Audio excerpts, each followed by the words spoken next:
উত্তেজিত চাঁপাইনবাবগঞ্জ ভারত সংলগ্ন সীমান্ত। 18 জানুয়ারি দুপুরে দুদেশের সীমান্তে জনগণ জড়ো হয়ে বিক্ষোভ শুরু করে। এ সময় ভারতীয় নাগরিকদের হামলায় 3 বাংলাদেশি আহত হওয়ার অভিযোগও পাওয়া গেছে।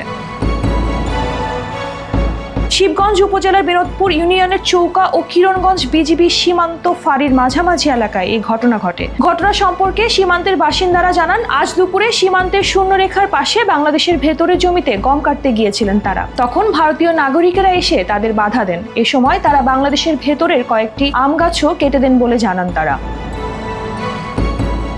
পরে এ নিয়ে বাংলাদেশ ও ভারতের নাগরিকদের মধ্যে পাল্টাপাল্টি ধাওয়া শুরু হয়। ভারতীয় নাগরিকদের হাঁসুয়ার আঘাতে ও তাদের ছোড়া পাথরে কয়েকজন বাংলাদেশি আহত হন। এ ঘটনায় পতাকা বৈঠক হয়েছে বিজিবি বিএসএফ এর মধ্যে। বিকেলে এক ব্রিফিং এ লেফটেন্যান্ট কর্নেল গোলাম কিবরিয়া বলেন, চৌকা ও কিরণগঞ্জ ক্যাম্পের মাঝামাঝি সীমান্ত পিলার 177 বরাবর বাংলাদেশের ভেতরে কিছু আম গাছ ছিল। ওই আম গাছ কাটা নিয়ে ভারতীয় নাগরিক এবং বাংলাদেশি নাগরিকদের মধ্যে উত্তেজনাকর পরিস্থিতি তৈরি হয়। তখন শূন্যরেখা বরাবর দুই দেশের নাগরিকেরা দাঁড়িয়ে গেলে সঙ্গে সঙ্গে বিজিবির জনবল বাড়ানো হয় এবং তারা ঘটনাস্থলে চলে আসেন। পরে বিকেল 4:10 বিজিবি ও বিএসএফ এর কমান্ডার পর্যায়ে একটি পতাকা বৈঠক হয়। সেখানে এই ঘটনার জন্য বিএসএফ এর পক্ষ থেকে দুঃখ প্রকাশ করার পাশাপাশি গাছ কাটার বিষয়ে তাদের পক্ষ থেকে ব্যবস্থা নেওয়ার কথা জানিয়েছে।